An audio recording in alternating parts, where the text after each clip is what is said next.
selamat datang di Lumos Hive Academy.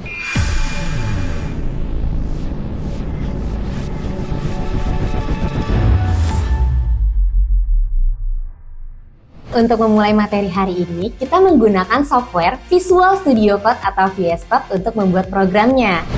Hal yang teman-teman perlu lakukan pertama kali adalah membuat .html-nya terlebih dahulu. Ada beberapa hal yang nanti kita akan pelajari di sesi ini. Yang pertama, critical thinking. Yang kedua, problem solving. Yang ketiga, algoritma. Yang keempat, pemrograman dasar. Dan yang kelima, implementasi ke dalam bahasa pemrograman block code.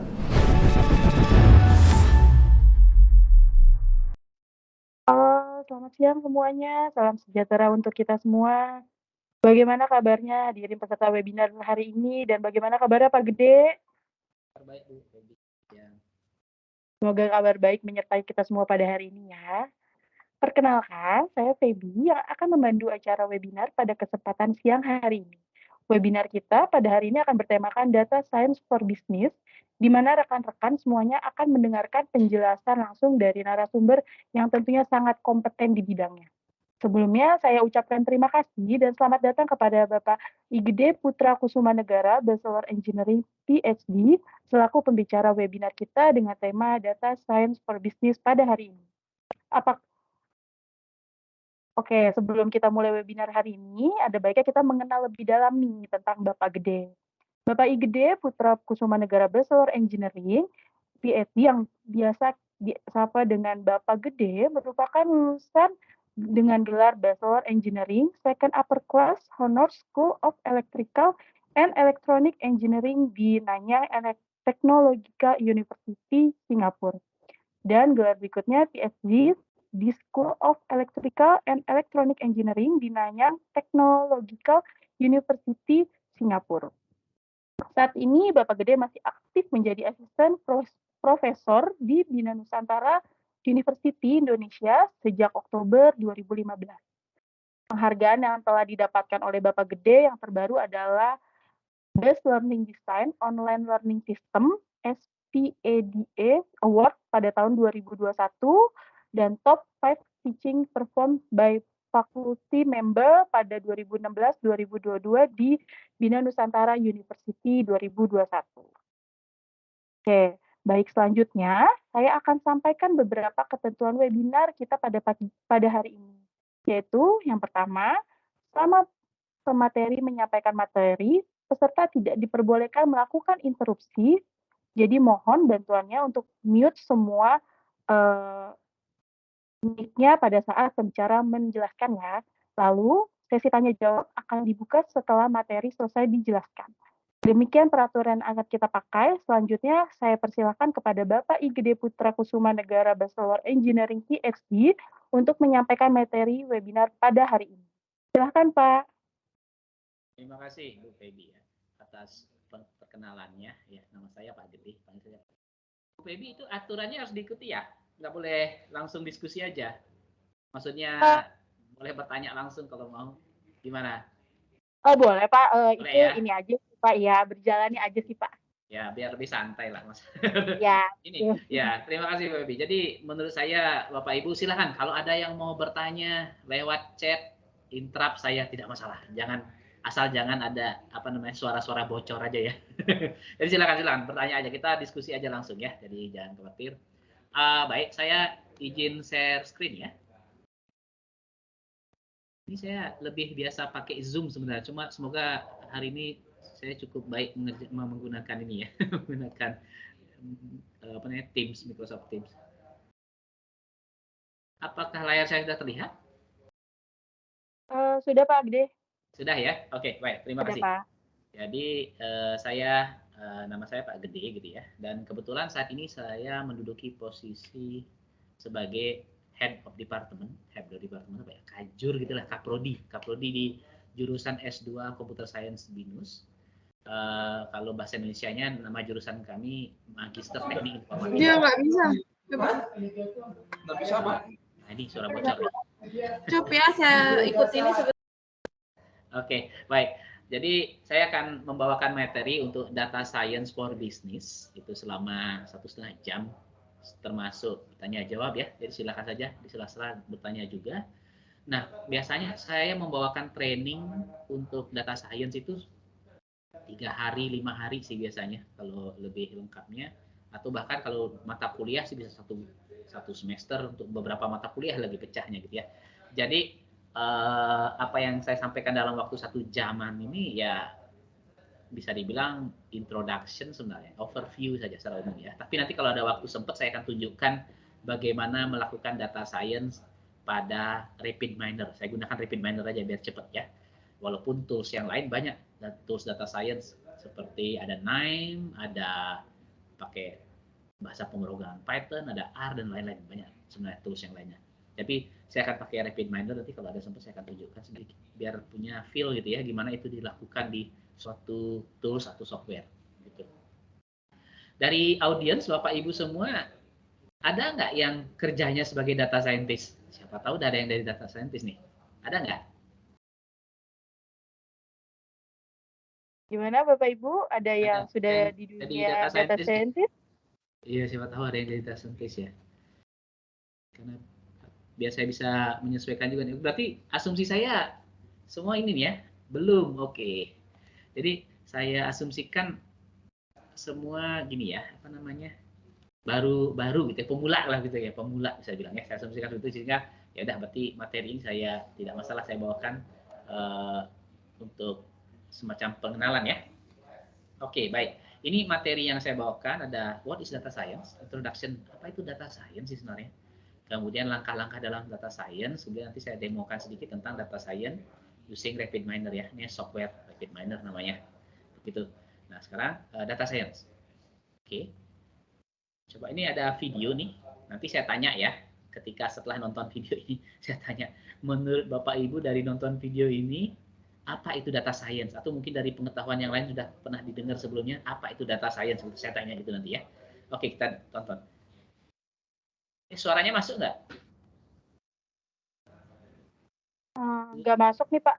Nggak masuk Belum ya? masuk Pak. Gimana cara masukkan suara ya? Oke, nah ini dia saya tidak terbiasa ini. Ada yang tahu caranya ini nggak? Suaranya biar masuk ya.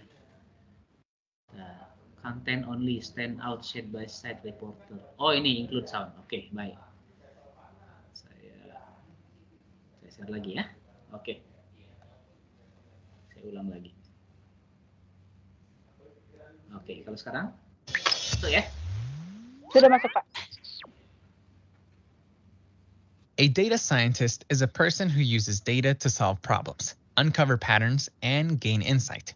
They often work in businesses and organizations which gather and curate large data sets. A data scientist may leverage knowledge from statistics, computer programming, databases, machine learning, and mathematical modeling to achieve their goals. A day in the life of a data scientist. First, the data scientist needs to understand the business or organizational issues. Then, they look for data. They may need to set up an experiment to acquire the data, or the data may already exist somewhere in. If an experiment is required, it is important to write down the hypothesis before proceeding. Once the data is gathered, it is checked and cleaned. Then, the right tools for modeling are chosen. For example, R, Python, or another software package.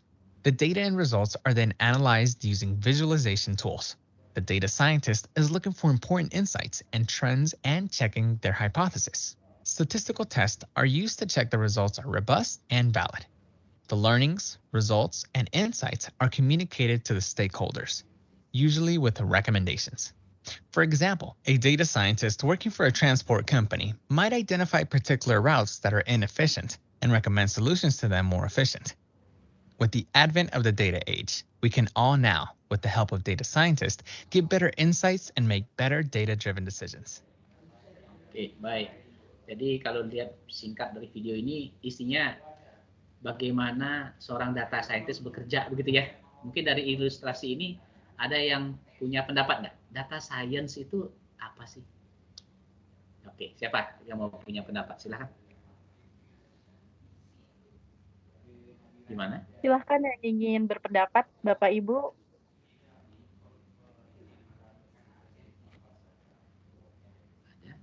Mungkin boleh dilanjut lagi nih Pak. Lanjut aja ya. Oke, Mungkin baik. kita kurang masih belum paham sama sekali nih Oke, Pak. terima kasih, terima kasih.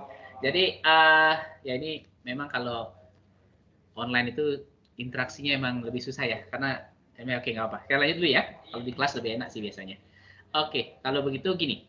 Menurut menurut saya, data science itu bisa dibilang adalah eh, suatu proses sih namanya data science ya, dengan memanfaatkan teknologi yang ada dan sebagainya untuk mendapatkan insight dari data-data bisnis kita, sehingga insight itu bisa kita manfaatkan untuk mengambil keputusan bisnis. Jadi dari data bisnis kita analisa datanya melalui tools atau metode data science untuk mendapatkan pemahaman terhadap kondisi bisnis kita, sehingga dari pemahaman itu harapannya kita bisa membuat keputusan bisnis yang lebih baik atau lebih dikenal sebagai data driven business decision. Jadi business decisionnya didrive oleh data, itu pemahaman. Nah, data ini kan data-data bisnis ya. Nah, data bisnis. Jadi harapannya dengan menganalisa data kita bisa memahami kondisi bisnis kita dengan lebih baik begitu. Nah, jadi itulah data science. Jadi yang mana bertujuan untuk mendapatkan insight atau pemahaman terhadap kondisi bisnis. Nah, apakah analisa data itu baru dilakukan belakangan? Kan belakangan ini populer nih data science apa-apa orang bicara data science begitu ya. Cuman apakah data science baru dilakukan belakangan ini? Sebenarnya perusahaan dari dulu juga sudah melakukan analisa data, tapi mungkin dulu tidak dikenal sebagai data science. Kalau dulu sih data analis gitu ya. Bahkan seorang pemilik toko kelontong pun bisnisnya dia jual beli di warungnya gitu ya. Itu ya dia pasti menganalisa data penjualannya dia. Berapa barang yang dia punya saat ini, kemudian berapa harganya, kemudian gimana strategi menganalisa tingkat penjualan barang-barang tersebut. Itu akan mempengaruhi strategi dia dalam men-stok barang, cara penjualan mungkin, promosi dan sebagainya. Jadi dia dari menganalisa data penjualannya dia bisa membuat keputusan terkait strategi bisnisnya dia. Sama sebenarnya. Jadi sekarang kenapa ada istilah data science? Data science ini akhirnya istilah ini yang saya tahu muncul gara-gara agar ada pembeda dengan data analis yang sebelumnya. Karena tools, teknologi, skill yang dibutuhkan oleh seorang data scientist itu lebih kompleks dibandingkan dengan yang sebelumnya, sehingga muncullah istilah data science gitu ya. Nah, istilah data science juga ada istilah-istilah yang bisa dibilang definisinya overlap, seperti data mining. Mungkin Bapak Ibu pernah dengar ya, data mining begitu. Kemudian ada knowledge discovery from data. Kemudian ada business intelligence. Mungkin pernah dengar juga istilah big data analytic. Nah, apa bedanya tuh gitu ya? Apa bedanya? Mungkin pernah dengar-dengar gitu ya dari orang.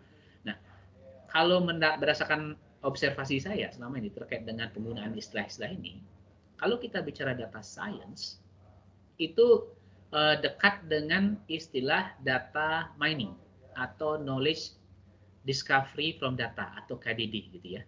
Itu biasanya memperoleh insight itu berdasarkan pendekatan modeling bisa dibilang.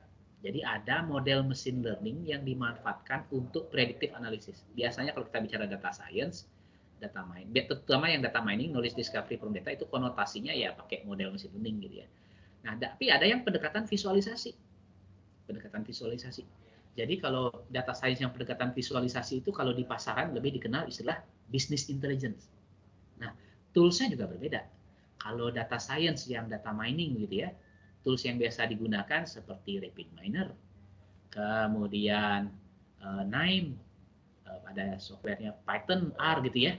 Kalau yang pendekatan visualisasi yang dikenal dengan business intelligence, itu tools yang digunakan juga agak berbeda, seperti Tableau, ada ClickSense, Microsoft Power BI, dan lain-lain begitu ya. Nah, itu data science. Jadi istilah. Kemudian ada big data. Mungkin ada yang pernah big data analytics. Apa bedanya dengan data science? Kalau big data analytics juga data science juga sih sebenarnya. Cuman data science yang didesain khusus untuk kondisi data yang big. kondisi data big itu karakteristiknya ukurannya besar atau volumenya besar gitu ya, velocity-nya tinggi, data rate-nya besar sekali, kemudian variety, jenis datanya beragam gitu ya, veracity-nya tinggi, artinya banyak noise, variasi di data cukup besar gitu ya. Jadi akhirnya harus ada pendekatan khusus. Dan tools-nya juga berbeda tuh kalau big data analytic. Tools-nya yang digunakan biasanya ya distribusi dari Apache Hadoop seperti Cloudera misalnya gitu ya, atau yang dikeluarkan oleh cloud service provider, biasanya banyak punya platform big data juga mereka. Jadi itu. Nah, jadi data science itu sebenarnya bisa dibilang, saya pakai istilah umum, yang mana ada istilah-istilah lain juga yang overlap seperti data mining, knowledge data discovery atau knowledge data discovery from data, ada yang business intelligence, ada big data, gitu ya. Itu sebenarnya ya data science semua, tapi untuk specific case atau pendekatan yang lebih spesifik, bisa dibilang seperti itu. Oke. Nah, jadi misalnya nih, kita dari data penjualan buku gitu ya, atau dari data pembelian buku, kita misalnya punya Amazon gitu ya, yang jualan buku gitu. Kemudian dari data-data penjualan buku kita mendapatkan insight tentang bisnis kita. Kemudian dari situ kita bisa memprediksi siapa yang akan beli buku, ada buku baru nih, kira-kira siapa pembelinya. Mungkin kita akan analisa data, kemudian kita bisa lebih targeted, marketing kita lebih ditargetkan ke orang yang kira-kira akan membeli buku tersebut, gitu ya. Misalnya untuk targeted marketing, gitu ya. Atau sehingga akhirnya kita keluar rekomendasi. Nah, recommendation system ini dipakai di mana-mana sekarang. Anda belanja di Tokopedia, ya kan? Di Tokopedia misalnya, pasti ada recommendation system. Dianalisa tuh kebiasaan kita berbelanja dan juga kebiasaan orang-orang yang mirip dengan kita. Dari sana akhirnya mereka bisa membuat rekomendasi produk. Rekomendasi di YouTube juga ada recommendation system gitu ya. Di YouTube juga video-video yang direkomendasikan kita juga karena menganalisa kebiasaan kita dan kebiasaan para user lainnya yang memiliki behavior atau kesukaan yang dikira-kira sama dengan kita, begitu. Jadi ini recommendation. Nah, jadi skill yang dimiliki oleh seorang data scientist itu sangat lengkap sebenarnya. Skill lengkap dari seorang data scientist itu cukup banyak sebenarnya. Sehingga muncullah istilah data science ini untuk membedakan dengan istilah data analis dulu. Data scientist itu memang skill setnya itu lebih banyak bisa dibilang, di mana dia memiliki pengetahuan tentang bisnis. Jadi dia harus memahami bisnisnya, bisnis acumen-nya. Dia harus memahami tentang bisnisnya dia. Nah, bisnis kita apapun itu ya. Mungkin Bapak Ibu ada yang bekerja di bidang sales, ya bisnis Bapak Ibu tentang penjualan itu. Kalau saya di bidang pendidikan, ya bisnis saya tentang pendidikan. Jadi seberapa pemahaman kita terhadap bisnis yang kita lakukan. Nah, jadi kalau data scientist di suatu perusahaan, ya dia harus paham bisnis perusahaan tersebut. Itu. Kemudian selain dia paham tentang bisnisnya, dari pemahaman bisnisnya dia akan tahu kebutuhan dari bisnis tersebut. Dari kebutuhan bisnis, sebagian kebutuhan bisnisnya bisa dijawab oleh data science. Karena tidak semua kebutuhan bisnis bisa dijawab dengan data science sebenarnya. Jadi dia akan bisa mengidentifikasi kebutuhan-kebutuhan bisnis yang bisa dipenuhi oleh data science. Kemudian kebutuhan-kebutuhan itu mulai dipenuhi nih. Nah, untuk memenuhi itu dia harus menjalankan data science-nya. Di mana untuk melaksanakan data science, dia ya tentu harus paham teorinya, teori-teori tentang data science. Ada matematika di dalamnya ya, jadi ini expertise di bidang data science ya. Kemudian kita tidak hanya ada seorang data scientist, tidak hanya di sebatas teori saja, dia harus mampu mengimplementasikan solusi tersebut ke dalam bentuk teknologi, suatu aplikasi atau implementasi gitu ya. Jadi dia harus bisa menggunakan tools, menggunakan software, mungkin pemrograman gitu ya, kalau memang dia ingin diterapkan di bahasa pemrograman. Jadi ada 3 bagian nih skill setnya. Pemahaman terhadap bisnis, teori data science, dan juga teknologi untuk mengimplementasikan data science tersebut untuk menjalankannya. Jadi skill setnya cukup lengkap. Maka kalau Anda sebagai seorang scientist dengan skill set lengkap ini, gajinya besar ini, gitu. Karena tapi nggak mudah nyari orang kayak ini yang memang mampu tiga-tiganya dengan baik, yang memiliki kemampuan yang baik untuk tiga-tiganya, nggak mudah. Tapi kalau ada orang yang seperti itu ya biasanya sangat dibutuhkan oleh industri, gitu. Nah, jadi solusinya bagaimana nih kalau mencari orang yang seperti itu. Kan sulit nih mencari orang yang dengan skill set yang lengkap seperti itu. Maka temui, karena saya juga jadi trainer di banyak perusahaan dan juga konsultan data science, saya bisa bilang di beberapa perusahaan juga. Jadi mereka biasanya solusinya adalah membangun tim data science. Tim, mereka bentuknya kelompok. Karena skill set ini akhirnya dipecah-pecah menjadi beberapa orang gitu ya. Jadi skill set itu akhirnya dikumpulkan dari beberapa orang. Sehingga akhirnya data science itu biasanya bentuknya tim selama ini. Ada orang yang fokusnya di data engineering-nya.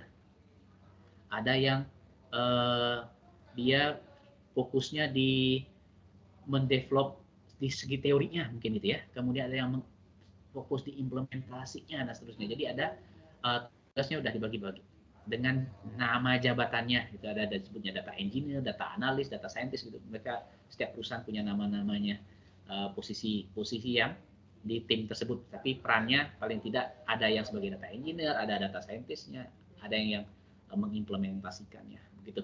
Biasanya seperti itu. Dan biasanya data science itu suatu tim sekarang karena tidak mudah mencari satu skill set ini ada di satu orang gitu ya. Kalau ada ya pasti mahal orang tersebut. Begitu. Nah misalnya modern data scientist, oke lah Mbak. Jadi ada kemampuan tadi teori, implementasi, kemudian domain knowledge ini yang business acumen tadi, gitu ya. Kemudian dia bisa melakukan soft skill untuk melakukan reporting dan sebagainya, communication and visualization. Tapi sebenarnya skill setnya sangat banyak gitu ya, yang harus dikuasai. Begitu. Nah, kira-kira data science seperti itu, introduction. Ada yang ingin bertanya sampai sini? Tidak ada.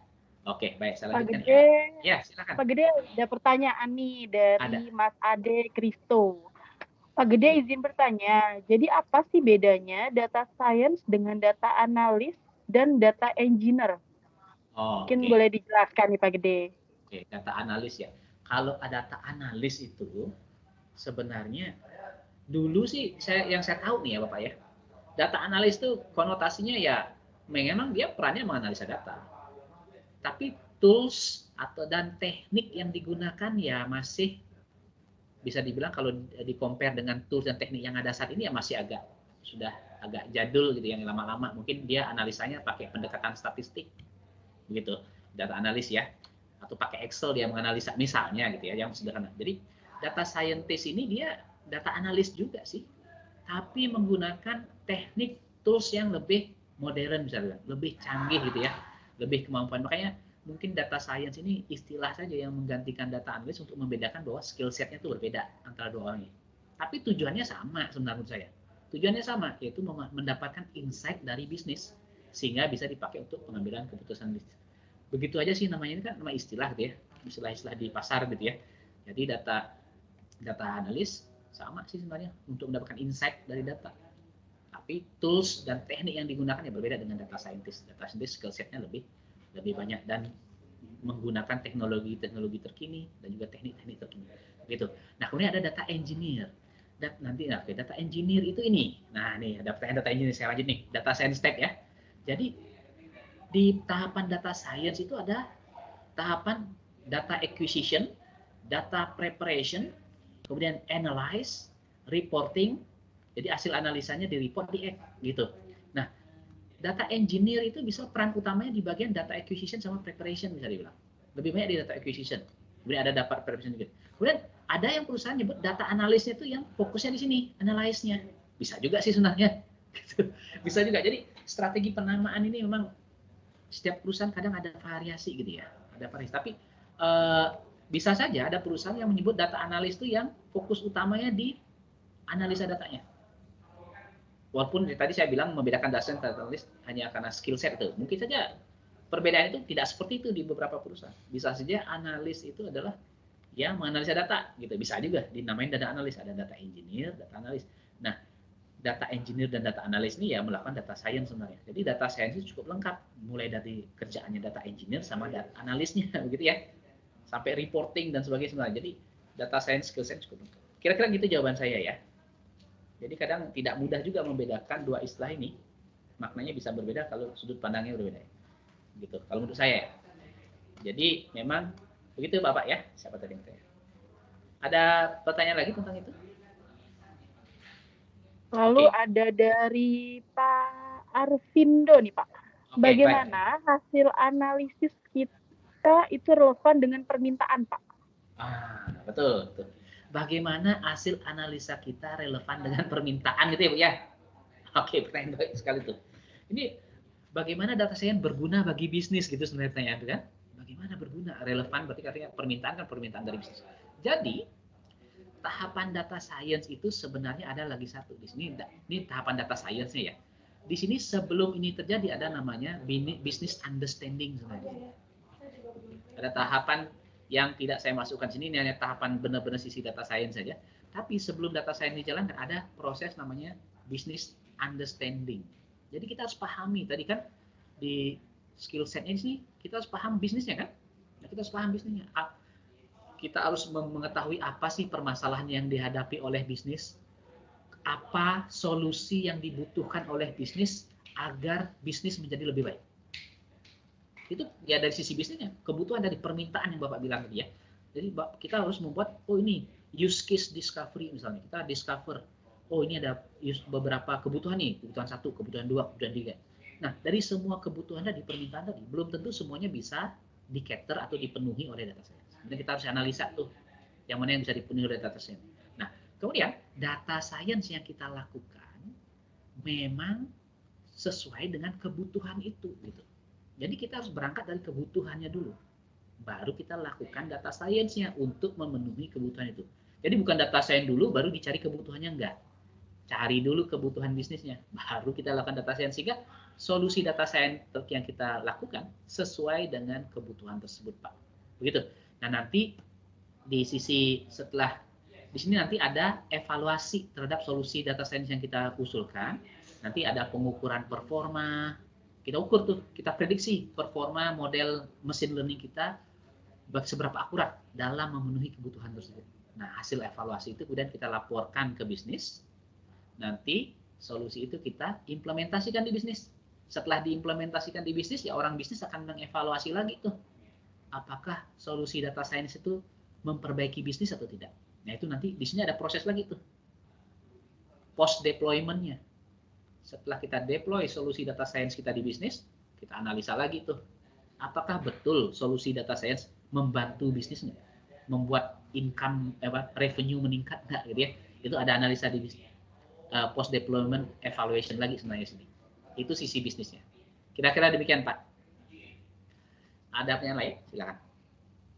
Ada lagi nih Pak Gede dari Cindy Junika. Minta tolong dijelaskan bagaimana data bisnis tersebut agar bisa dikatakan sebagai bisnis yang baik dan termasuk bisnis yang berkembang nih Pak. Oke. Wah ini saya susah jawab ini. Ini pertanyaan bisnis sebenarnya. Saya bukan orang bisnis ya, saya orang data science nih. Uh, bagaimana dalam bisnis yang dinyatakan berkembang? Oke. Saya susah menjawab ya. Kalau menurut dari kacamata seorang awam di bidang bisnis ya, bisnis yang berkembang ya keuntungannya apa, revenue-nya meningkat itu kan, size of bisnisnya meningkat terus lah, itu yang berkembang. Nah tapi bagaimana solusi data science bisa membantu perusahaan dalam mengambil keputusan bisnis yang lebih tepat, sehingga dengan keputusan yang lebih tepat harapannya bisnisnya akan berkembang gitu sih sebenarnya Bu ya. Lebih berkembang gitu. Jadi harapannya dengan data science harapannya kita mendapatkan pemahaman yang lebih baik terhadap bisnis kita, sehingga dengan pemahaman yang lebih baik kita mampu membuat keputusan bisnis yang lebih baik juga, dan dengan keputusan bisnis yang lebih baik harapannya bisnisnya akan terus berkembang. Demikian Bu ya. Nah, ini pertanyaan lain sama ini. Kalau saya agak sedikit ubah sedikit pertanyaannya. Ada perusahaan selama ini yang saya temui di perusahaan bahwa data science itu tidak benar-benar termanfaatkan dengan baik, belum gitu. Adoption data science belum, di banyak perusahaan belum, bahkan perusahaan-perusahaan besar itu belum. Saya nggak sebut apa perusahaannya. Ada yang BUMN juga, ada yang swasta nasional. Jadi selama ini pengumpulan data bisnis itu lebih banyak untuk mendukung operasional perusahaan. Mungkin Bapak Ibu bisa berpikir tentang perusahaannya masing-masing ya.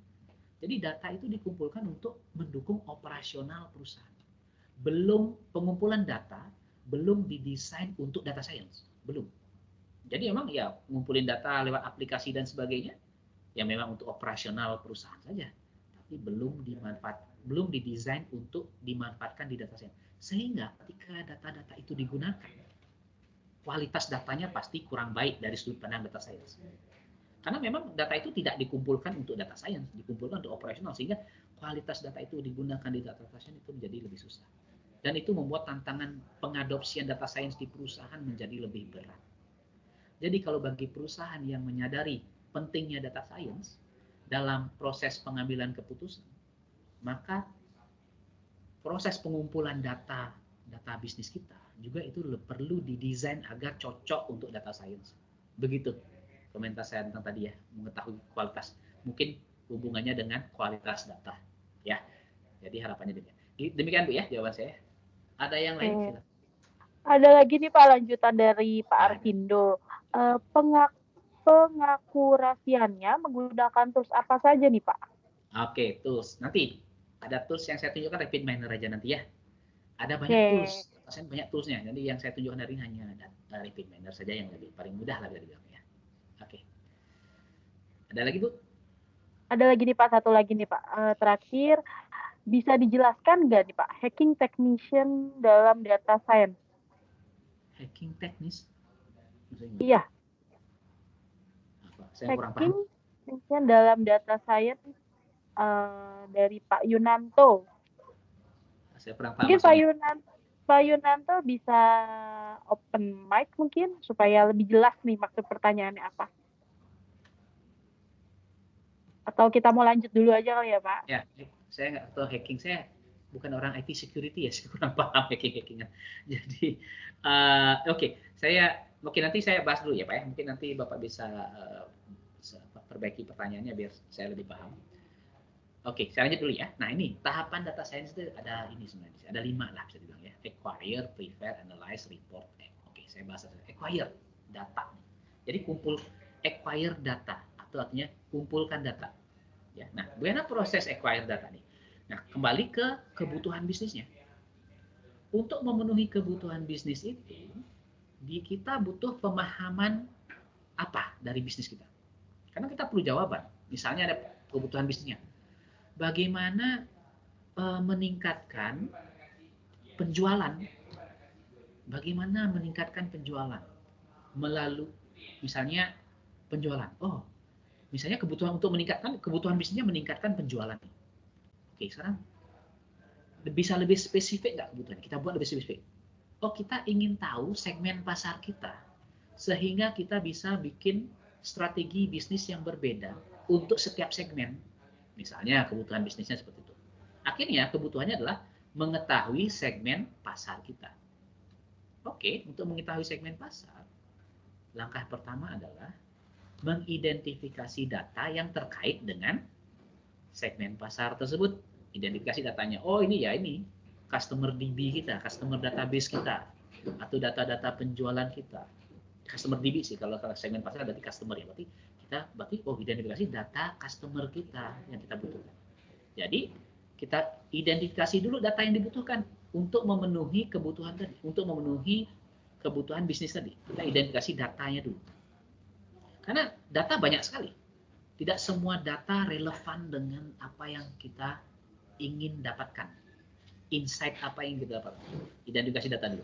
Setelah diidentifikasi datanya, retrieve datanya, atau query datanya dari database misalnya, kumpulkan datanya.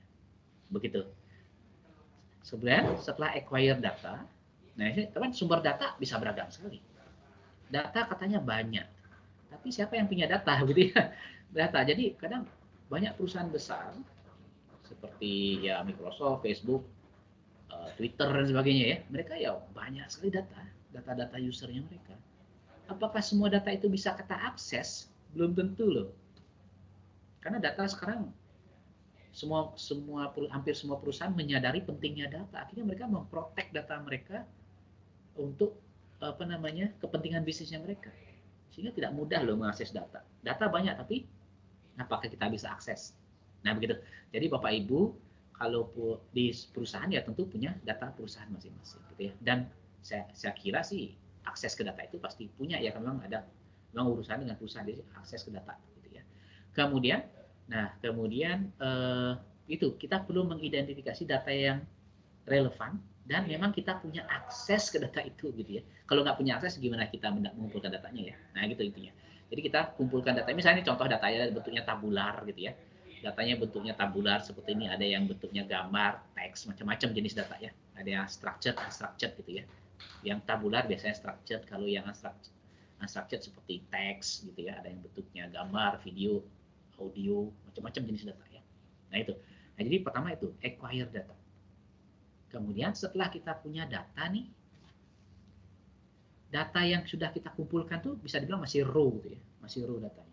Sehingga belum tentu langsung bisa gunakan, belum tentu data itu bisa langsung digunakan untuk analisa, belum tentu. Dan biasanya nggak bisa. Gitu. Makanya kita perlu siapkan dulu datanya, prepare datanya. Langkah kedua, prepare datanya. Kita siapkan datanya agar data tersebut bisa kita analisa.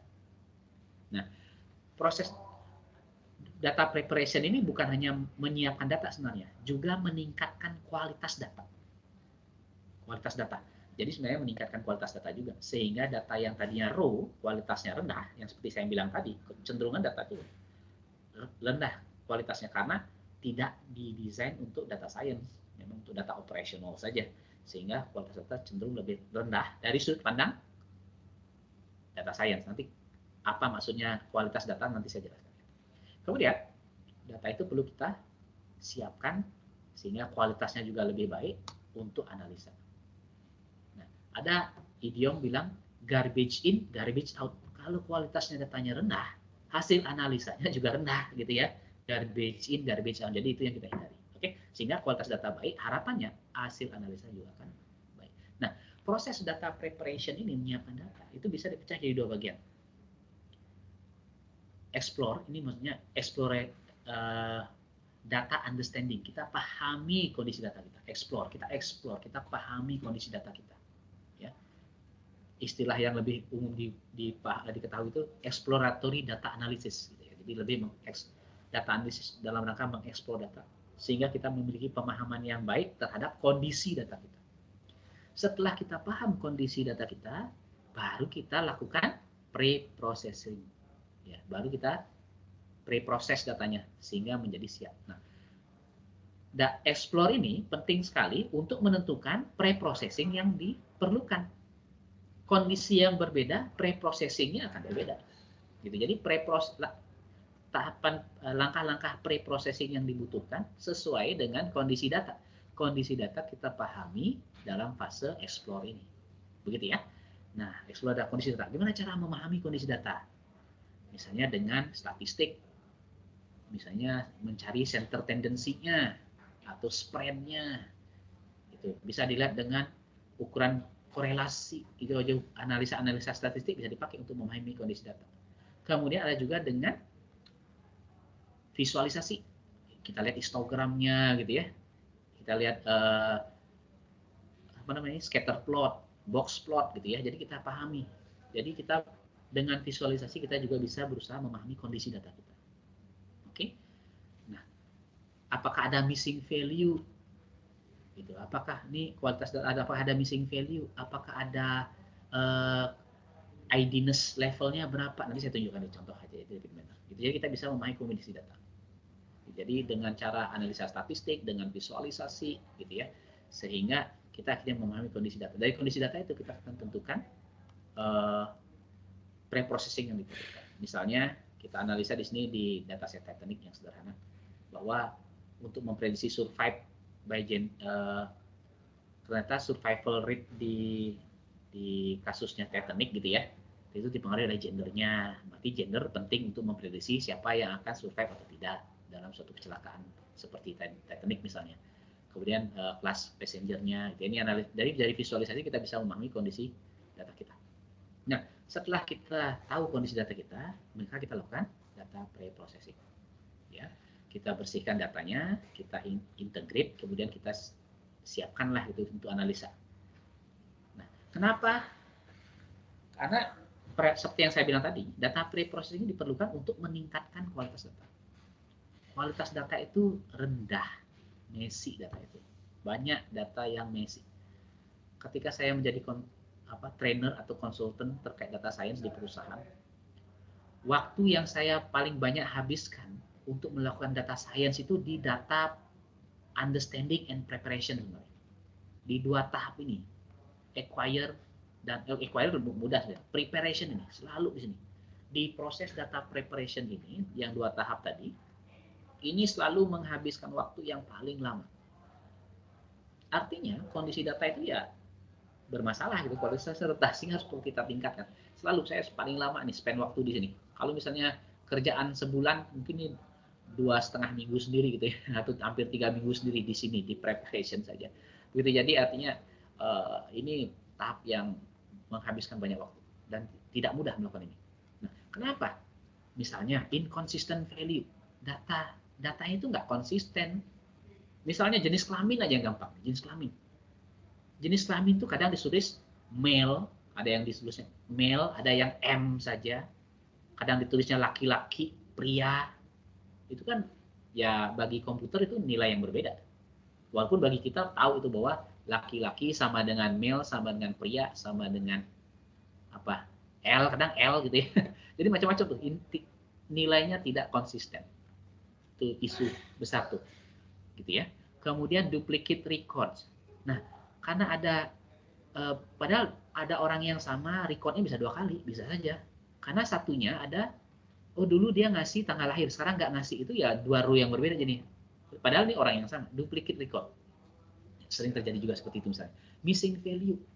Nah, missing value ini artinya ada data yang tidak direkam sebelumnya. Misalnya tanggal lahir. Ada yang nggak mau ngasih tanggal lahir. Ada customer kita nggak mau tanggal lahir. Saya nggak mau ngasih tanggal lahir, berarti kosong dong datanya dia. Nah, itu missing value. Jadi data kita ada yang kosong, missing value. Missing value ini bisa terjadi gara-gara upgrade software biasanya. Ini yang paling sering, upgrade software. Misalnya kita punya aplikasi versi 1. Di aplikasi versi 1 ini kita ngumpulin data A, B, C. Kemudian di aplikasi versi 2, ternyata data D perlu dikumpulkan juga. Ya udah, di aplikasi data 2 ada A, B, C, D. Orang-orang yang sudah dikumpulkan sebelumnya datanya, data D-nya kan nggak ada tuh. Baru di aplikasi kedua tuh ada datanya. Semacam, jadi akhirnya yang lama-lama nggak ada datanya. Bisa dibilang. Nah, ini missing value juga sebenarnya. Begitu ya. Nah, ini contoh missing value aja. Invalid data. Datanya invalid. Ini banyak juga kasusnya. Invalid data tuh kayak tanggal lahir. Umur gitu, umur. Umur itu ya, umur manusia ya paling berapa? Maksimum 100 berapa gitu ya. Tapi kadang umurnya itu bisa 1980. Umurnya 1980. Padahal kita tahu itu, wah ini tahun lahirnya dia nih, tapi ditaruh di umur. Akhirnya umurnya dia 1980 gitu ya. Wah, lama sekali. Jadi akhirnya itu invalid datanya. Nah, jadi biasanya orang di aplikasi sudah menerapkan tuh ngecek yang dimasukkan harus angka gitu ya. Cuma kalau angka dimasukkan juga salah, gitu, umur tapi dimasukkan tahun lahir, berarti kan tetap angka, lolos juga tuh, terekam juga datanya. Nah, ini invalid data. Kemudian outliers. Nah, outliers ini tadi yang umur tahun lahir dimasukkan ke umur, jadi outliers dia, karena akan berbeda sekali nilainya gitu ya, dan itu bisa dibilang outliers. Nah, begitu. Nah, ini contoh. Jadi artinya kita perlu melakukan proses data preparation. Nah, proses data preparation ini kadang disebut sebagai data mining gitu ya, data transformation. Itu juga termasuk istilah data preprocessing. Nah, di proses preprocessing ini ada proses scaling, feature selection, dimensionality reduction, data mining. Banyak sekali proses sesuai dengan kebutuhan sebenarnya. Saya nggak bahas terlalu detail ya. Nah, ini contoh preprocessing. Oke, setelah kita siapkan datanya, nanti saya tunjukkan contoh aja deh lewat Revit Manager ya. Nah, setelah kita siap datanya, baru kita analyze datanya. Oke, nah di data science, terutama yang data mining atau KDD, proses analyze ini kita menggunakan model machine learning biasanya. Gitu. Kalau proses analyze ini kita menggunakan pendekatan visualisasi data, ya kita lebih dikenal sebagai business intelligence biasanya, istilah yang lebih dikenal gitu ya. Nah, kalau saya di sini saya bahas pakai model machine learning aja ya. Gitu. Jadi untuk menganalisa data kita harus tentukan dulu teknik analisanya apa gitu ya. Teknik analisanya. Kemudian model yang digunakan, model ini maksudnya model machine learning sebenarnya. Gitu. Tekniknya apa? Teknik ini bisa apakah klasifikasi, regresi, clustering, association analysis, atau graph analytic. Ini sesuai dengan kebutuhan sebenarnya. Sesuai dengan kebutuhan bisnis kita, maka teknik yang digunakan juga sesuai. Begitu. Ada kebutuhan yang dipenuhi dengan teknik klasifikasi. Ada yang tekniknya regresi, ada clustering, association analysis, atau graph analysis, gitu ya. Begitu. Jadi teknik ini yang dipilih sesuai dengan kebutuhan bisnisnya. Nah, saya jelaskan lagi apa maksudnya ya. Klasifikasi itu tujuannya untuk memprediksi kategori. Misalnya, credit scoring. Nah, ini yang nanti saya di repeat manner saya contohkan adalah credit scoring. Artinya kita ingin memprediksi apakah dia nanti kreditnya macet atau tidak misalnya. Berarti itu klasifikasi. Ada berdasarkan data-data peminjam sebelumnya, ada sebagian contoh-contoh kasus yang macet, ada sebagian contoh-contoh kasus yang pembayaran kreditnya lancar. Nah, dari contoh-contoh data sebelumnya, kemudian kita bangunlah model klasifikasi, model machine learning untuk klasifikasi. Nanti dari model ini kita gunakan. Ini ada orang yang datang nih ke bank kita. Dia mengajukan loan, pinjaman. Kemudian kita predik berdasarkan data-datanya dia, kita predik dia apakah dia macet nanti atau tidak. Oh, berdasarkan hasil prediksi dia nanti akan macet nih. Maka jangan dikasih dong pinjaman kalau dia macet kan. Nah gitu, jadi yang diprediksi adalah kategorinya, yaitu dia macet atau tidak contohnya. Gitu ya, ini namanya klasifikasi. Atau di sini dia perakiraan cuaca di gambar ini ya. Besok tuh kira-kira hujan atau berawan atau cerah gitu ya kira-kira. Ini klasifikasi. Tekniknya klasifikasi. Kemudian ada yang regresi. Kalau teknik regresi itu tujuannya mempredik suatu angka, suatu numeric value, suatu angka. Misalnya memprediksi harga saham. Kira-kira harga saham BCA besok berapa nilainya? Berarti nilainya angkanya. Berarti itu kita gunakan teknik regresi namanya. Ya. Misalnya saya ingin memprediksi demand, permintaan barang kita bulan depan itu berapa banyaknya. Berdasarkan data-data permintaan dari bulan ke bulan sebelumnya, kita ingin prediksi bulan depan barang yang ini berapa yang akan berapa banyak permintaannya. Atau kita ingin memprediksi stok barang ini bulan depan sisa berapa gitu misalnya. Jadi bisa aja stock prediction gitu ya, demand forecasting, kemudian bisa aja dengan revenue forecasting, bisa aja ya. Jadi itu angka ya. Jadi itu namanya tekniknya regresi untuk memprediksi itu. Kemudian ada yang clustering, tadi segmen pasar misalnya. Kita ingin membuat mensegmen customer kita menjadi kelompok-kelompok. Artinya kita mencari structure di dalam data kita. Oh, customer kita segmen menjadi tipe A, tipe B, tipe C gitu ya. Nanti strategi marketing untuk setiap tipe beda-beda nih. Misalnya di sini tipenya itu ada senior, orang dewasa sama teenager. Strategi marketingnya juga berbeda untuk masing-masing segmen gitu misalnya. Jadi clustering namanya. Jadi tekniknya clustering untuk mengcluster, mengelompokkan customer kita. Kemudian ada association analysis. Association analysis ini ngapain? Kita ingin melihat asosiasi antar item. Item itu bisa produk kita. Melihat asosiasi antar item atau produk kita. Misalnya contoh di sini, ternyata ada association yang sangat kuat antara diaper dengan bir. Saya lupa nih di mana, ada penelitian tentang ini, association analysis yang menemukan bahwa orang yang beli bir juga orang yang beli diaper juga beli bir gitu. Di suatu masyarakat tertentu ditemukan demikian. Katanya sih gara-gara bapak-bapaknya yang beli diaper sekalian juga beli bir gitu ya. Jadi akhirnya ada asosiasi ini. Mungkin ada asosiasi lainnya, orang yang beli roti juga beli seling misalnya. Atau orang yang beli komputer juga beli mouse misalnya gitu ya. Jadi ada asosiasi yang kuat antar item. Sehingga kalau setelah kita menemukan asosiasi ini, orang yang beli item A juga dia beli item B. Ini untuk apa? Apakah untuk rekomendasi? Bisa aja. Oh, dia beli A loh. Kemungkinan orang yang beli A ini akan juga beli produk B. Kita rekomendasikan dia produk B. Begitu. Misalnya orang yang mengambil asuransi ini, dia juga akan mengambil asuransi ini. Misalnya, atau orang yang punya tipe yang punya deposito, dia juga akan mengambil asuransi. Misalnya, ini ada asosiasi, association analysis. Begitu. Akhirnya ini mempengaruhi strategi bisnis kita, gitu ya. Apakah penempatan barang di rak toko kita setelah mendengar asosiasi, atau rekomendasi atau cara strategi marketingnya, begitu ya, bisa saja. Nah itu dia. Jadi ini association analysis. Kemudian ada graph analysis. Nah, graph analisa ini digunakan ketika data bentuknya graph. Bentuknya graph, datanya memang bentuknya graph. Sehingga perlu strategi analisa yang disesuaikan dengan kondisi data yang graph tersebut. Kondisi data graph itu ada node-node, ada koneksi antar node, kayak data media sosial deh. Banyak. Sekarang data Twitter, data di Facebook, gitu, data media sosial, di mana node-nya ini usernya, kemudian ada interaksi antar node.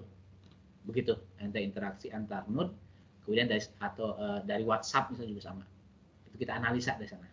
Misalnya kita analisa untuk mendeteksi node yang paling berpengaruh, makanya ada namanya influencer gitu ya orang ini. Akhirnya dari analisa graph ini dianalisa data Twitternya, orang ketahuan tuh siapa sih influencer, berapa jangkauannya dia di network gitu ya, sehingga orang-orang inilah yang akhirnya disponsori, misalnya di endorse gitu ya. Nah, saya pernah dengar di kepolisian juga sudah melakukan ini untuk mendeteksi orang-orang yang bisa dibilang semacam provokator gitu ya, bisa dideteksi misalnya untuk kasus-kasus tertentu gitu ya, sehingga bisa deteksi siapa sih aktor-aktornya dan sebagainya. Kemudian graph analisis banyak digunakan juga untuk menganalisa calon presiden misalnya, bisa juga kalau dari data Twitter gitu ya, bisa. Nah ini graph analitik ya. Oke. Nah ini contoh classification model. Nah sekarang ada modelnya gitu, build model. Nah setelah kita tekniknya sesuai, modelnya juga kita perlu pilih. Untuk klasifikasi modelnya itu kayak ada ANN, decision tree, SVM. Nah regression juga beda. Ada regression itu ada namanya support vector regression, ada multiple linear regression begitu ya. Clustering juga ada k-means, k-medoids, ada yang hierarchical clustering gitu ya, dan strategi lainnya. Nah jadi ini model atau algoritma yang digunakan untuk teknik tersebut ya disesuaikan, dan kita bisa evaluasi model mana yang menghasilkan akurasi paling baik untuk teknik tersebut. Misalnya untuk klasifikasi, alternatif model kita ada decision tree, ada XGBoost yang sekarang terkenal, ada SVM. Kita gunakan tiga-tiganya, kita evaluasi model mana yang memberikan akurasi tertinggi. Jadi kita pilih itu modelnya. Gitu ya, jadi ada proses evaluasi. Evaluasi terhadap model. Gitu. Jadi ada tekniknya. Teknik itu sesuai dengan kebutuhan bisnisnya. Model, ada beberapa alternatif model untuk teknik tersebut. Kemudian kita evaluasi model mana yang performanya paling baik untuk kasus kita. Karena untuk kasus tertentu mungkin model tertentu yang lebih baik gitu ya. Nah, kalau belakangan model mesin learning yang dominan itu namanya deep learning. Mungkin Bapak Ibu pernah dengar ya, namanya deep learning. Itu pengembangan lebih lanjut daripada artificial neural network. Kalau Bapak Ibu mendengar AI, oh ini pakai AI nih. Misalnya, oh ini apa-apa pakai AI, orang nyebutnya AI. Nah, biasanya ujung-ujungnya itu deep learning sekarang. Misalnya ada Siri gitu ya, wah canggih sekali Siri. Atau Google Assistant, canggih sekali. Itu ujung-ujungnya deep learning di dalamnya. Jadi sekarang model mesin learning yang paling canggih bisa dibilang deep learning, gitu ya. Tapi saya nggak bahas deep learning ya. Nanti kalau nanti sebenarnya di kami ada mata kuliah deep learning khusus satu mata kuliah deep learning aja. Oke, baik. Saya lanjutkan. Ini modelnya. Nah, setelah kita evaluasi tadi, kemudian kita laporkan hasil evaluasi kita. Kita komunikasikan hasil evaluasi kita ke sisi bisnisnya sekarang. Kita komunikasikan kepada para stakeholder nih, ke atasan kita, ke bos-bos kita, gitu, atau ke tim, anggota tim dari sisi bisnisnya misalnya. Kita komunikasikan resultnya. Gitu ya, hasil evaluasi kita. Model yang sudah kita kembangkan. Gitu ya, apa hasilnya? Bagaimana cara menampilkan? Misalnya dengan visualisasi. Gitu ya, visualisasi apakah pakai bar chart, line chart gitu ya, atau chart-chart yang lainnya. Kemudian toolsnya apa? Bisa pakai, nah ini tools business intelligence tadi untuk visualisasi. Nah, jadi ada yang memang ada tools yang didesain khusus untuk visualisasi data, termasuk data hasil evaluasi ini. Misalnya pakai Tableau, pakai ClickSense bisa, atau di dalam Rapid Miner sendiri juga ada visualisasi. Biasanya tools data science itu udah ada visualisasinya juga di dalamnya. Tapi ada memang tools yang didesain khusus untuk visualisasi dan biasanya lebih lengkap mereka, gitu ya. Itu. Jadi ada nih kayak ada ini melihat visualisasi ada bar chart seperti ini apa namanya driver semacam itu, melihat drive apa yang ngedrive suatu kondisi gitu ya. Nah, setelah itu ya udah harus setelah kita laporkan di apply result, hasil analisa kita diterapkan di bisnis. Jadi harus diterapkan di bisnisnya. Jadi deploy, jadi solusi data science yang sudah kita kembangkan di deploy di bisnis. Di deploy, digunakan. Nanti setelah digunakan, dievaluasi lagi tuh. Dievaluasi di sisi bisnisnya. Apakah betul solusi data science-nya membantu bisnis kita? Gitu ya. Akhirnya apakah favorable result-nya? Ada yang perlu diperbaiki nggak data science-nya? Bisa aja. Oh, tahapan data science perlu diulang nih. Performa di lapangannya tidak sebaik ketika dievaluasi di sisi data science, sehingga perlu mungkin di retraining, di training ulang gitu ya. Atau bisa aja kita menemukan opportunity baru. Dari pengalaman data science ini kayaknya ada hal lain yang bisa dipenuhi lagi gitu ya. Atau bisnis opportunity baru yang kita temukan gara-gara melakukan data science, bisa saja. Gitu. Nah, jadi gitu ya. Jadi action-nya apa tadi 5? Acquire, prepare, analyze, report, dan act gitu ya. Gitu. Nah, silakan sampai sini ada pertanyaan nggak? Saya akan bahas tentang, saya tunjukkan penggunaan Rapid Miner ya. Gimana Bapak Ibu? Ada pertanyaan nggak? Silakan. Pak, ada lanjutan pertanyaan nih Pak dari Pak Yunanto. Tadi di slide awal kan ada hacking untuk hacking itu terus hubungannya dengan data science itu bagaimana ya Pak? Terus gimana cara kita tahu data itu berkualitas tinggi Pak? Oke, baik, terima kasih. Jadi tadi mungkin ada hacking skill. Ini ya mungkin di slide-nya ada hacking skill ini ya tadi ya. Maksudnya ini yang Bapak maksud tadi hacking ini ya. Maksudnya ini hacking hanya sekedar ya kemampuan dalam menggunakan teknologi lah ya, mendebug kalau ada error, mencari terobosan di sisi implementasi. Kira-kira ke sana Pak ya konotasi kata hacking ini. Bukan berarti mengembangkan malicious software itu ya, enggak sih Pak. Hacking dalam maksud ini adalah mampu menerapkan teknologi untuk mengimplementasikan proses data science. Itu aja maksudnya Pak ya, kata hacking ini. Kemudian tadi bagaimana mengetahui kualitas data? Oke, kualitas data, ada ukuran kualitas data. Nanti saya tunjukkan ya. Jadi intinya mengukur kualitas data ini menarik. Biasanya selama ini kualitas data itu kita ukur dari paling mudah ya evaluasi sebenarnya, dari evaluasi.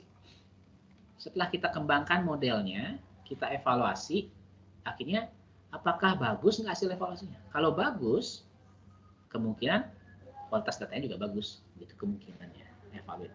Kemudian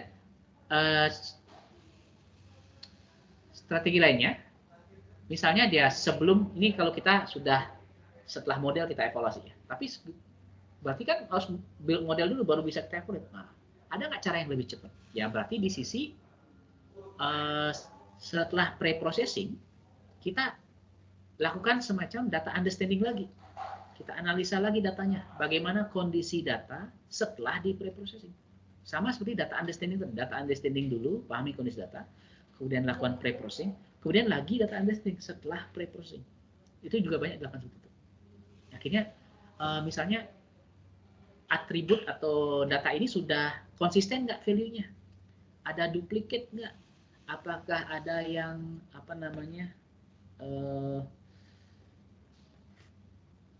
ada missing value-nya masih tersisa gitu ya. Jadi sebenarnya kualitas data itu jadi sama seperti ketika kita menjudge kualitas data ketika data understanding, kita bisa judge lagi setelah data. Kalau misalnya ada kondisi data yang masih perlu diperbaiki ya kita pre-processing lagi agar kondisi data kita sudah cukup baik gitu ya. Nah kemudian pre-processing itu ada yang terkait feature selection juga sebenarnya. Feature selection feature-feature mana atau atribut-atribut mana yang cocok digunakan untuk kasus kita. Itu feature selection. Gitu ya, bisa termasuk feature data preparation, ini ada feature selection sini. Nah, feature selection, strategi feature selection itu ada dua, filter method sama wrapper method namanya. Yang filter method kita lihat korelasinya misalnya. Kita menggunakan suatu ukuran korelasi antara atribut tersebut dengan korelasi antara independent variable atau atribut independent terhadap dependent variabelnya. Dari situ kita menjudge apakah atribut itu cocok digunakan atau tidak, termasuk itu. Atau yang ada yang wrapper method, oke saya nggak bahas wrapper method. Gitu. Jadi akhirnya memang setelah pre-processing untuk memahami apakah kondisi data kita sudah lebih bagus, ya bisa melakukan data understanding lagi. Dan memang ada metrik-metrik yang kita gunakan untuk mengukur kualitas data. Nanti saya tunjukkan di repeat manner ya. Ada namanya ID-ness, ada namanya unique values, missing values gitu ya. Itu juga metrik atau measure yang digunakan untuk mengukur kualitas data juga. Ya, oke nanti saya tunjukkan Pak ya. Ada lagi pertanyaan lain? Ini saya agak cepat gara-gara waktu juga ya. Tidak banyak waktu. Belum ada lagi nih Pak, bisa dilanjut Oke, Pak. baik. Kita lanjutkan ya. Nah, yang saya akan tunjukkan di sini ini. Ada dataset seperti ini. Jadi ini kasusnya credit scoring ya, credit scoring. Saya akan tunjukkan kasusnya credit scoring aja. Jadi di sini ada data-data, sebenarnya datanya ini data customer yang mengajukan loan, pinjaman gitu ya. Tapi pinjaman ini kayak pinjaman tambahan sebenarnya. Jadi dia udah punya KPR, kemudian dia minjam lagi gitu. Tapi dia udah punya KPR. Pinjaman tambahan apa ya? Kalau di Indonesia istilahnya apa? Top up gitu ya, top up dia. Dia punya KPR kemudian dia top up lagi tuh KPR-nya. Nah, sekarang alasan dia top up itu misalnya untuk pembayaran utang yang lain atau untuk renovasi rumah gitu. Top up lah dia. Jadi KPR-nya di top up. Nah, sekarang di sini data yang ada adalah berapa top up yang dia minta, berapa berapa sisa KPR sebelumnya yang sudah jalan gitu ya. Kemudian nilai properti yang dijadikan agunan itu berapa saat ini. Gitu. Kemudian dia kerja sebagai apa, berapa lama dia kerja di tempat yang terakhir, dan laporan terkait kondisi angsuran sebelumnya ya, apakah ada performanya seperti apa. Gitu ya. Ini yang lainnya. Jadi ini tentang datanya seperti ini. Dan kita ingin mengembangkan model machine learning untuk memprediksi misalnya ada orang yang mengajukan loan itu nanti dia macet atau tidak gitu ya. Kalau dia default macet berarti 1 ini macet, 0 berarti dia lancar. Dia akan lunas gitu. Dia akan bayar sampai lunas. Lancar berarti kan. Gitu ya. Ini datanya seperti itu ya. Nah, jadi pertama yang kita lakukan adalah data acquisition kan? Data acquisition. Kemudian preparation. Nah, ini tahapannya saya tuliskan di sini ya. Kemudian jadi ada data acquisition, data preparation. Kemudian setelah data preparation, ini bagian data preparation nih. Ini masih data preparation. Kemudian setelah itu kita lakukan analisa.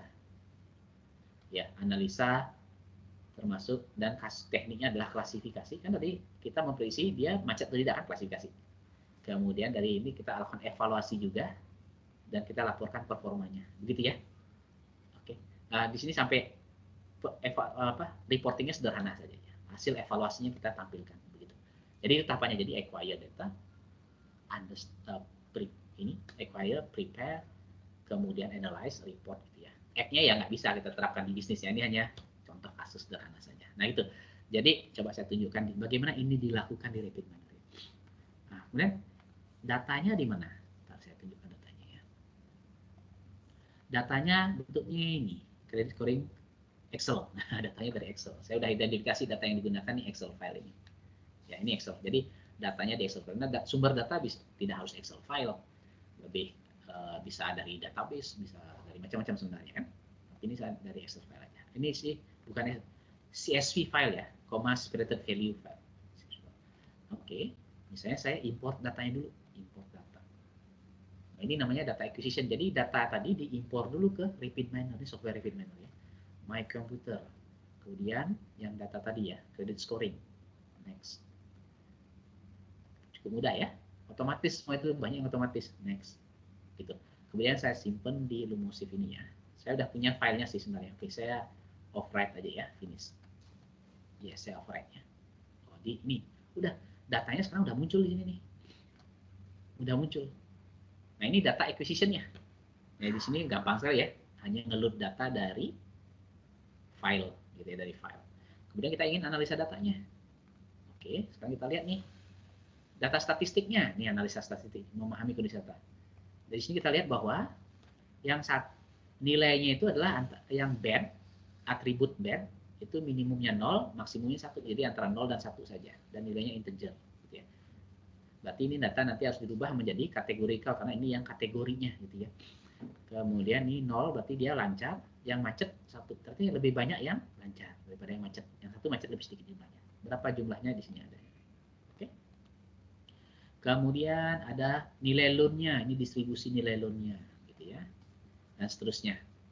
Reason-nya, oh ternyata home improvement itu 1780, yang bayar utang tuh lebih banyak, jadi dia orang top up untuk bayar utang lain gitu. Lebih banyak. Jadi gitu, jadi kita memahami kondisi data kita, oke. Kemudian di sini ada missing value nih, missing value. Berarti ada data yang kalau yang bad nggak ada yang missing value-nya, kalau loan ada, ini banyak yang mode do nih ada missing value-nya banyak nih, gitu ya.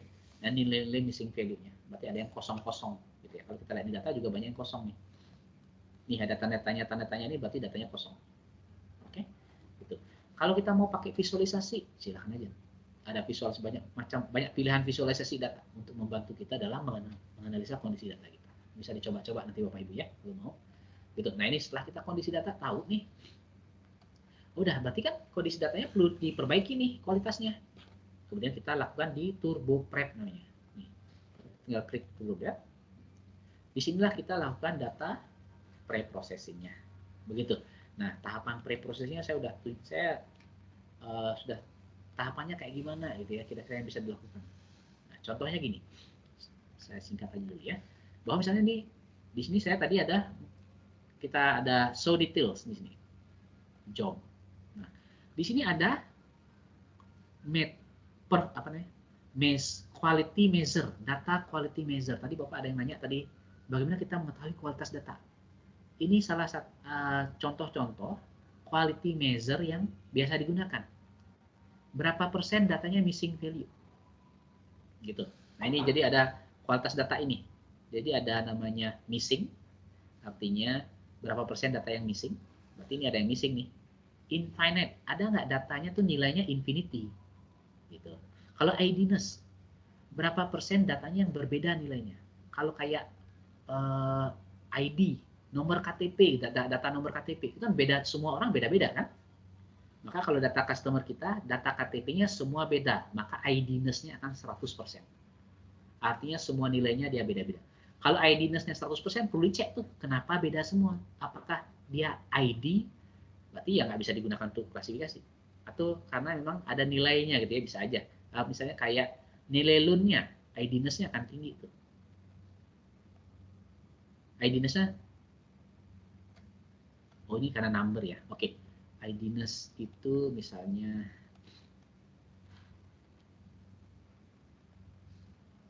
value misalnya.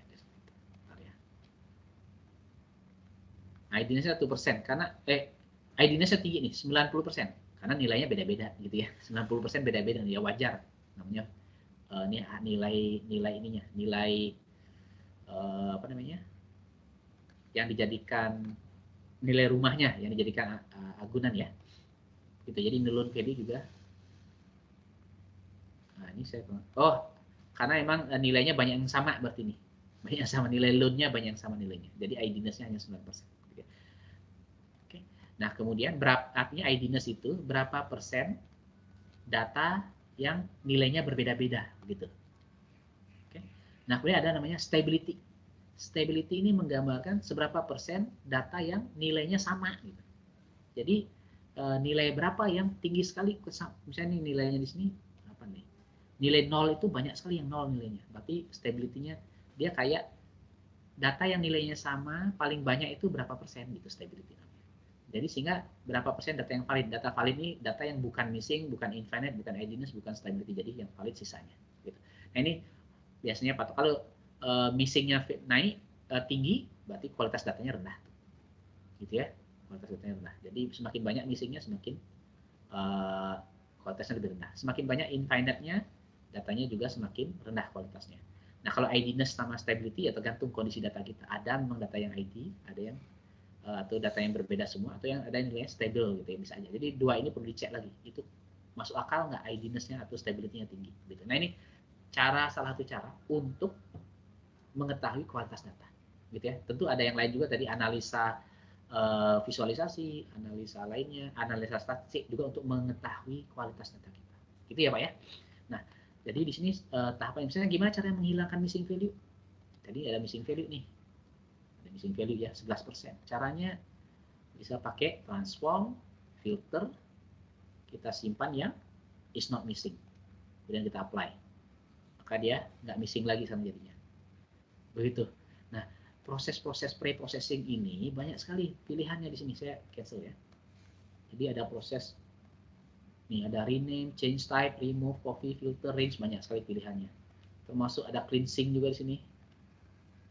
Normalization, ada PCA, di situ banyak sekali pilihan. Jadi sesuai dengan kebutuhan. Saya nggak akan jalankan ya. Kalau mau diikuti silakan, nanti sudah saya kasih panduannya gitu ya. Nah, setelah data ini siap, kemudian kita bisa ekspor datanya. Saya cancel ya. Di sini ekspor. Ekspor ke mana? Bisa ke Excel file, CSV file, atau langsung ke repositorinya. Gitu.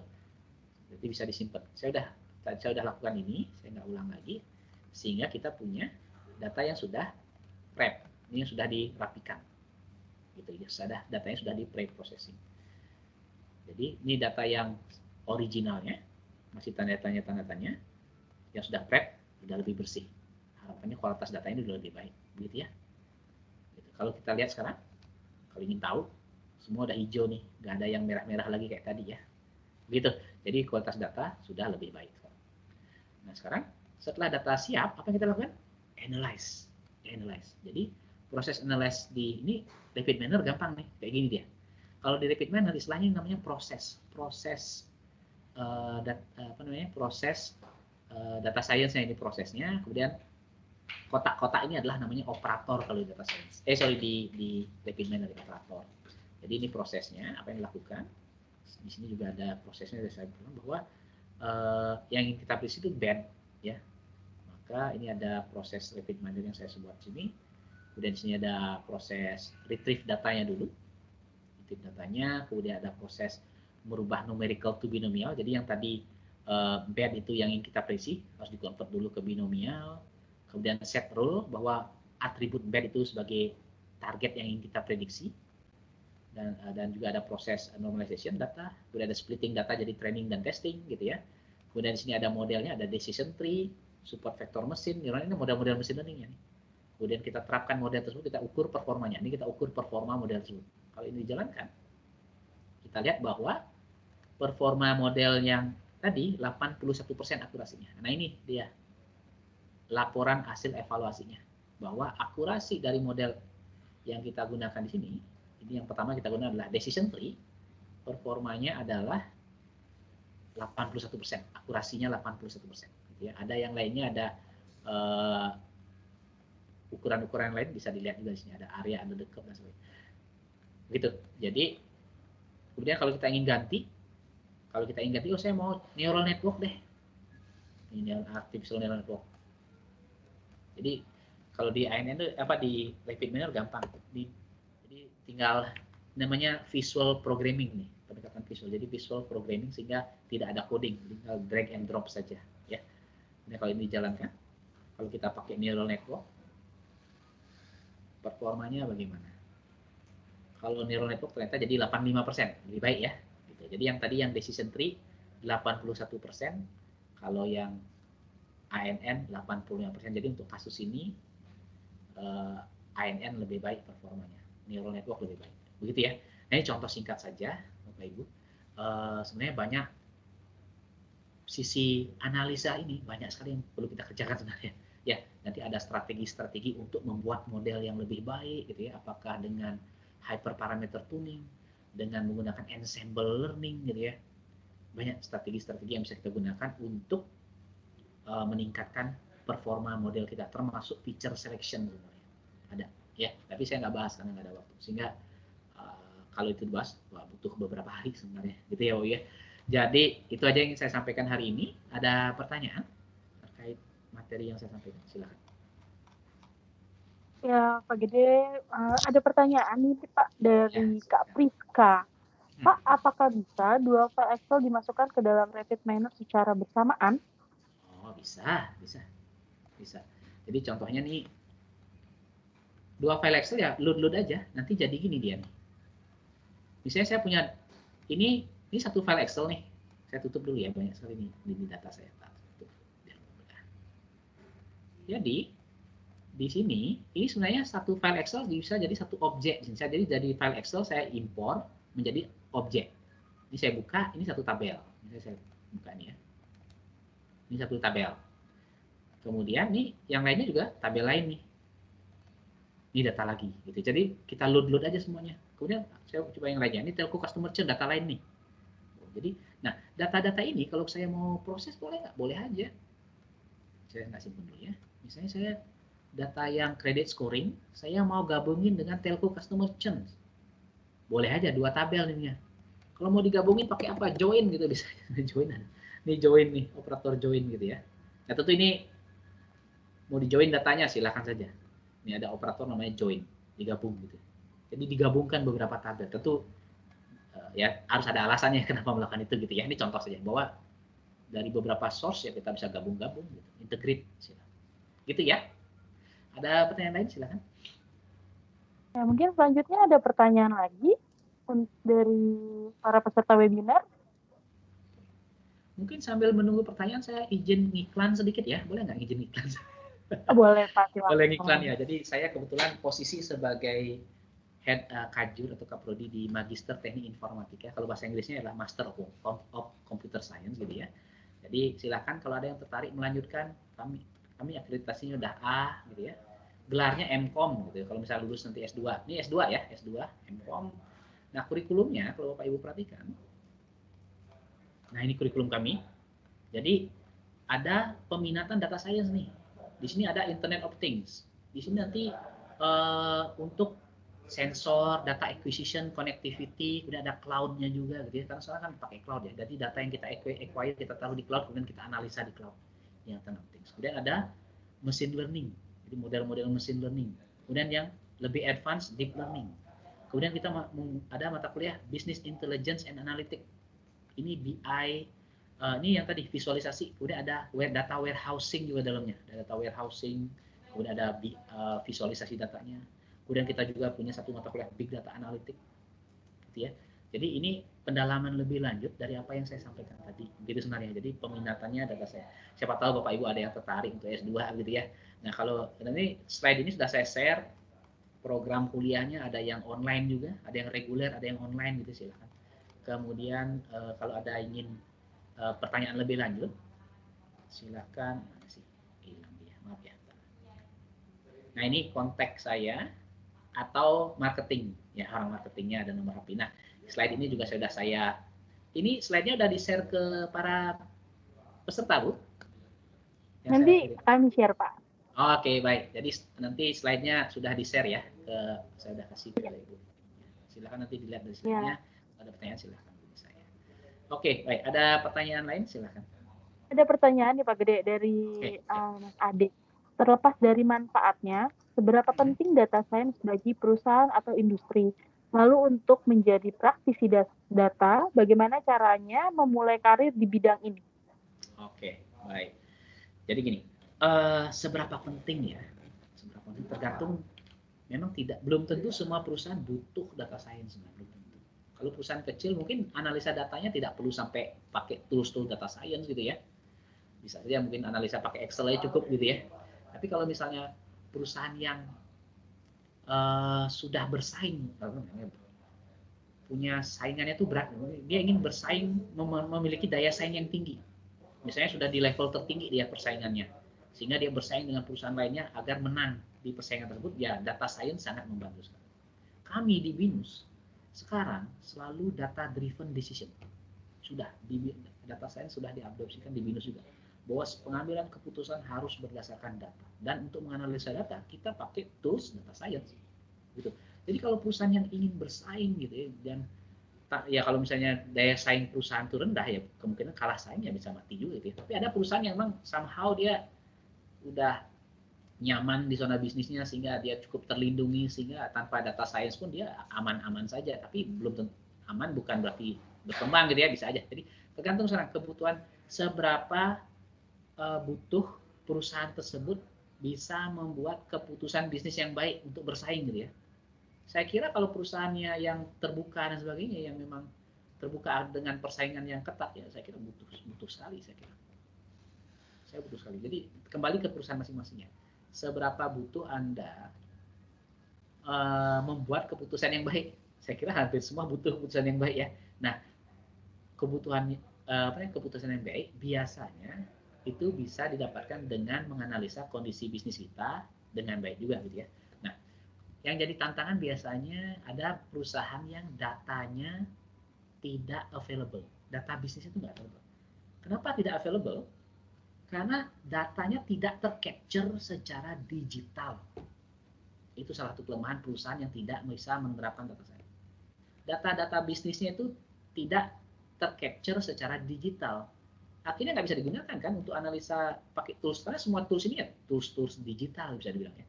Misalnya dia datanya tercapture di kertas, gitu ya, tersebar di berbagai file yang tidak terkumpul. Akhirnya susah sekali tuh ngumpulin datanya karena tersebar gitu ya. Jadi effortnya untuk ngumpulin data itu besar sekali karena datanya tersebar di berbagai komputer. Kalau sudah ada yang terpusat di database lebih mudah terjadinya. Gitu. Jadi mungkin tersebar di berbagai file dan di atas kertas saja atau bahkan scan-scanan gitu ya. Data kertas itu di scan, tapi kan scan nggak bisa langsung dibaca, ada proses OCR-nya. Jadi effort untuk mengumpulkan data bisnis itu saja besar sekali, sehingga akhirnya mereka give up, belum pakai data science sudah give up duluan gitu ya. Jadi biasanya ada perusahaan yang data bisnisnya itu tidak available gitu ya, untuk dianalisa di data science. Nah, jadi saya kira pentingnya data science sangat penting bagi semua perusahaan sih, bagusnya yang menyadari bahwa business decision itu penting sekali data driven gitu. Data driven business decision. Kira-kira itu jawaban saya, mungkin kemana-mana jawaban saya. Ya, saya kira penting bagi semuanya, terutama bagi perusahaan yang menyadari pengambilan keputusan bisnis itu butuh didukung oleh pemahaman dari bisnis yang cukup, dan pemahaman itu bisa didapatkan dari analisa data. Kira-kira gitu ya. Saya kira hampir semua mestinya butuh gitu. Tapi kadang ada perusahaan yang simply tidak mampu mengadopsikan data science di bisnis sendiri. Bisa karena tadi data bisnisnya tidak available, readily available untuk digunakan. Mungkin karena mindset manajemennya juga masih belum di sana gitu ya, bisa saja. Atau memang operational bisnisnya sudah nyaman gitu ya, tidak mau berubah, bisa saja. Gitu kira-kira ya. Oke, itu aja komentar saya tentang itu. Ada lagi yang lain? Selanjutnya nih Pak, ada pertanyaan dari Pak Yunanto. Apa sih Pak plus minus dari data science ini? Tadi ada pertanyaan lagi satu yang saya skip tadi ya. Apa nih? Plus minus gimana? Tadi yang kedua apa? Ya kedua, untuk menjadi praktisi data, bagaimana cara memulainya? Cara mulainya. Nah, saya kira memulainya dengan menghadiri webinar seperti ini ya. Saya kira udah starting point yang sangat baik. Sehingga Bapak Ibu punya gambaran umum dulu. Tapi gambaran umum tidak membuat kita menjadi ahli ya. Nah, untuk ahli ya tentu ada pendalaman lebih lanjut.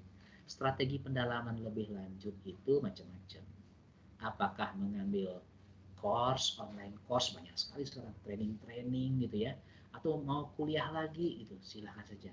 Mau kuliah S1 jurusan data science juga ada, S2 data science juga ada, S3 data science pun di BINUS ada sebenarnya. Jadi mau kuliah lagi atau mau belajar mandiri, di YouTube banyak sekali tutorial gitu ya, di internet banyak sekali tutorial. Saya kira keinginan, nah mulai belajarnya dari mana? Mulailah belajar yang langsung praktikal ya, jangan hanya teori saja. Kalau teori saja itu cepat lupa, yang harus ada praktikalnya.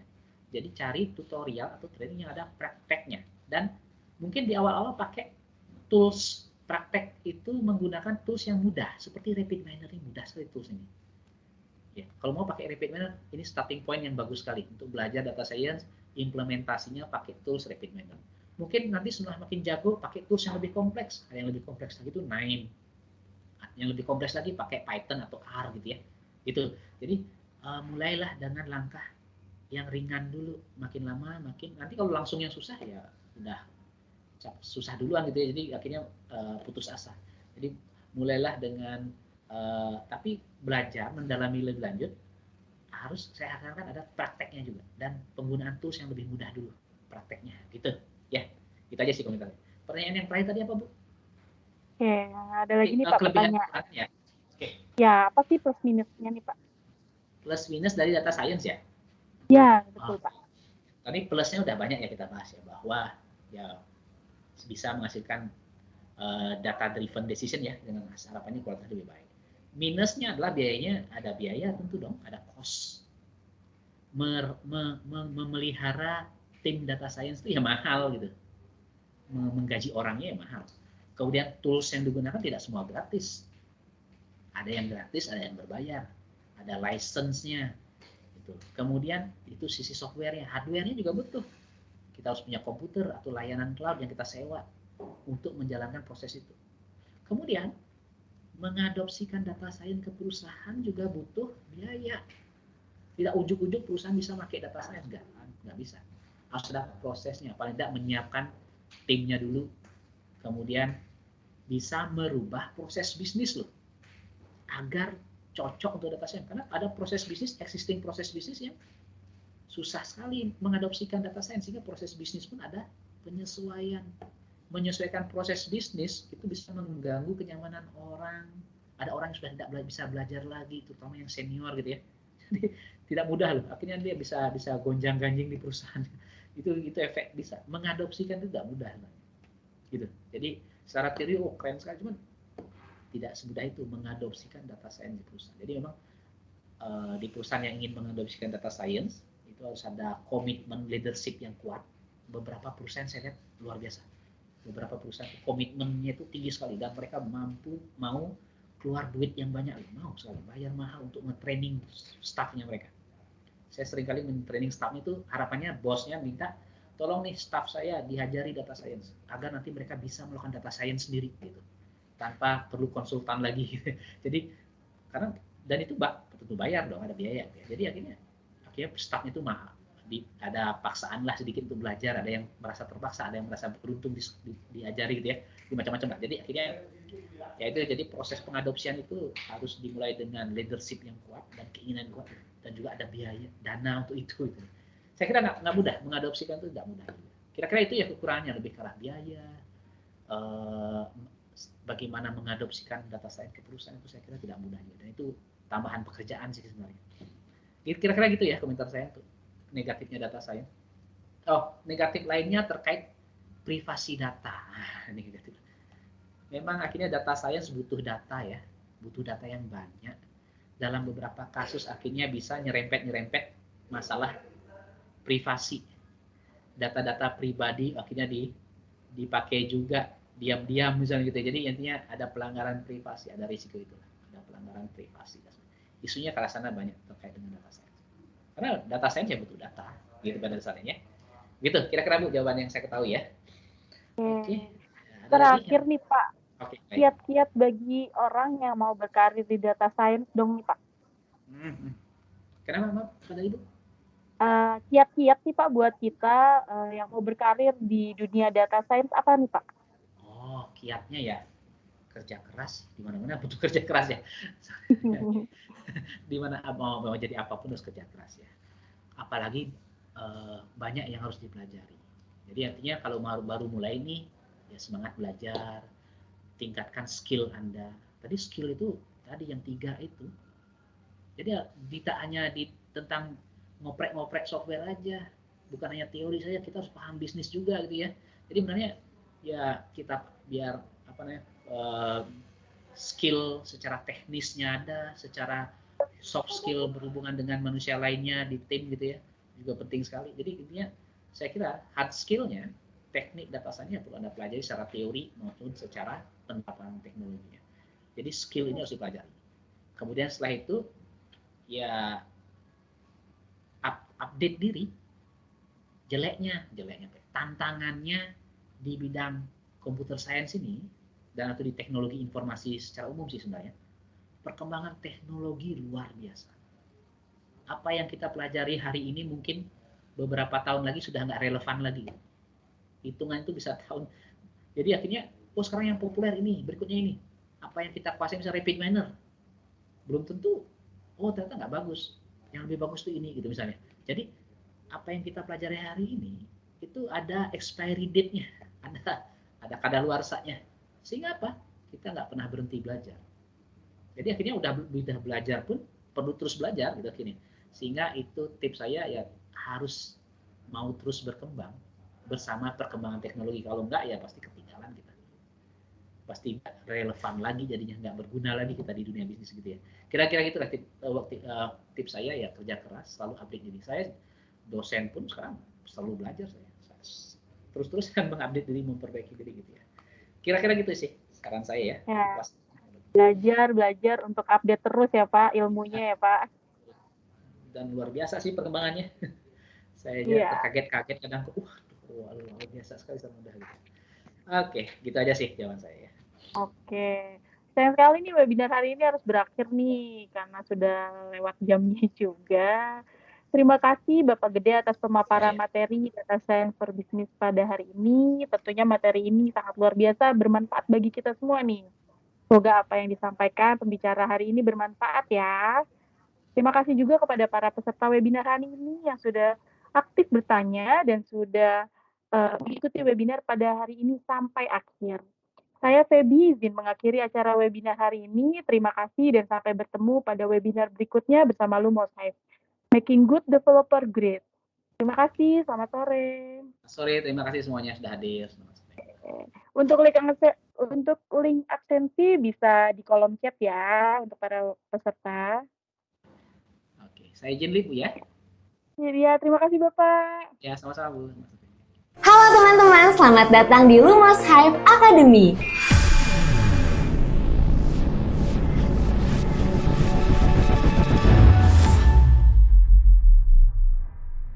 Untuk memulai materi hari ini, kita menggunakan software Visual Studio Code atau VS Code untuk membuat programnya. Hal yang teman-teman perlu lakukan pertama kali adalah membuat .html-nya terlebih dahulu. Ada beberapa hal yang nanti kita akan pelajari di sesi ini. Yang pertama, critical thinking. Yang kedua, problem solving. Yang ketiga, algoritma. Yang keempat, pemrograman dasar. Dan yang kelima, implementasi ke dalam bahasa pemrograman block code.